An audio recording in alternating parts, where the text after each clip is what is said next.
Hey, welcome to Plato Weight Management. If you're new here to our channel, please make sure to like and subscribe for more exclusive weekly content. And as always, please take note of our disclaimer. Monitoring heart rate is helpful for several reasons. For instance, it gives us an idea of how efficiently our hearts are working and lets us know when we hit the sweet spot between not exercising hard enough and overexerting ourselves for optimal fitness, weight loss, and performance outcomes. To start, however, I think it's important to clarify the difference between heart rate and blood pressure, as although they are both direct consequences of heart function, they're not the same. Blood pressure, for instance, is the amount of force blood exerts on blood vessel walls as it moves around your body. The higher the force, the harder the heart is working to push blood through your arteries in order to send essential oxygen and nutrients to various body regions. On the other hand, the lower the force applied to heart walls by blood pressure, the easier the heart is working. Blood pressure is measured by two values, systolic pressure and diastolic pressure. Systolic pressure, which is the highest pressure, measures the force of blood on artery walls at each heartbeat. Conversely, diastolic pressure, which is the lowest pressure, measures the force between heartbeats. This is why there's always two numbers in a blood pressure reading. For example, 120/80 is optimal blood pressure, with the 120 reading referring to the systolic pressure and 80 relating to the diastolic pressure. Now, in contrast to blood pressure being the measure of how hard your heart is pushing, your heart rate is the speed at which your heart beats per minute. Be aware though that heart rate and blood pressure do not necessarily increase at the same rate. For example, it may be possible for your heart rate to double safely, but if your blood pressure only increases by half, you're pretty much guaranteed a trip to the hospital for damaged blood vessels, to say the least. Moving forward, another heart rate measure that's getting a lot of attention recently and worth explaining in brief is heart rate variability. The distinction between heart rate and heart rate variability is that while the former focuses on the average beats per minute, the latter checks the specific changes in time between those heartbeats. This is because a normal heart, contrary to popular belief, doesn't actually tick evenly. For example, a person who has a heart rate of 60 beats per minute will not have their heart beating each exact second. Instead, their heart may beat at 0.5 seconds, at 1.5 seconds, at 2.5 seconds, then at 4 seconds, and so on. This is down to several factors, including metabolic and cognitive processes, stress, exercise and respiration, etc. A quick experiment you can do to see this for yourself is to check the pulse at your wrist while you breathe in and out. You'll notice that as you take a deep breath in slowly, your pulse will increase. And then, on the other hand, as you breathe out slowly, your pulse will decrease. Generally, a higher heart rate variability at rest is indicative of better heart health. Anyways, back to heart rate. There's three important aspects to be aware of when it comes to monitoring your heart rate. They are the resting heart rate, the max heart rate, and the target heart rate. Your resting heart rate is the amount that your heart beats per minute when you are, you guessed it, at rest. Now, the great thing about the resting heart rate is that it offers insights into your overall health, meaning that it can indicate your general well-being as well as potential health risks which you may have. The resting heartbeat for men is usually around 70 beats per minute, and for women about 75 beats per minute. A considered normal range would be between 60 and 100 beats per minute. Generally speaking, a higher resting heart rate results in less efficient heart function, worse cardiovascular fitness, and higher blood pressure. In contrast, a lower resting heart rate presents more efficient heart function, better cardiovascular fitness, and lower blood pressure. Take well-trained athletes, for instance, who can have a resting heart rate at as low as 40 beats per minute. That said, if you are not a well-trained athlete and your resting heart rate is below 60 beats per minute, or over 100 beats per minute for that matter, you should consult your doctor, especially if you have additional signs or symptoms such as dizziness, shortness of breath, and fainting. On a side note, if you are interested in undertaking our evidence-based and results-backed personalized Plato weight management program, please click the link in the top right-hand corner of the video or follow the link in the description. So if your resting heart rate is on the high end, how might you go about reducing it? Well, firstly, you can do this, of course, by exercise.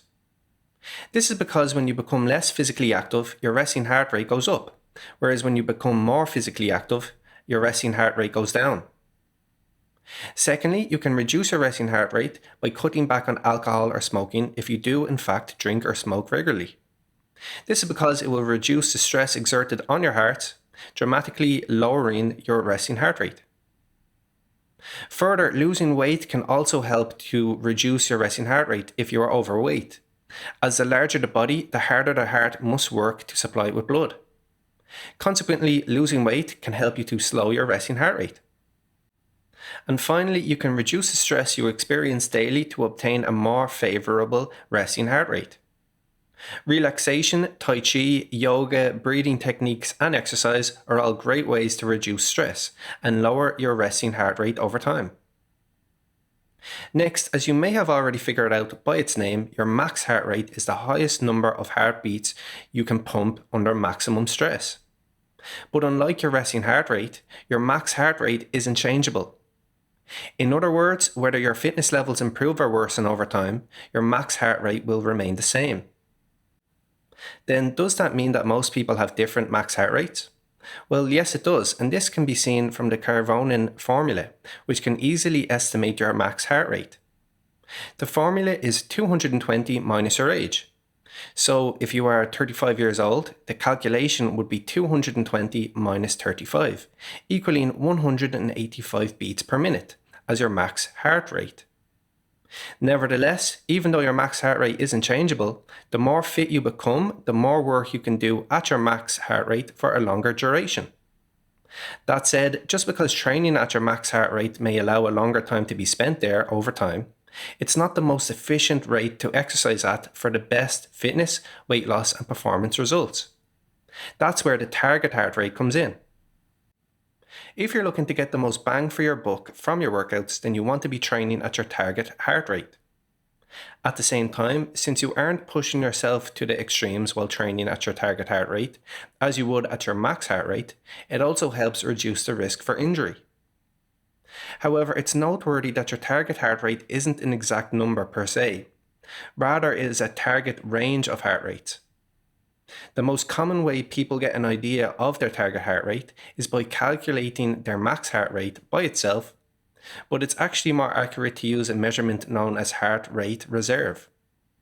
The difference between the two, and the reason why heart rate reserve is more precise, is that unlike max heart rate reserve takes into account your resting heart rate too.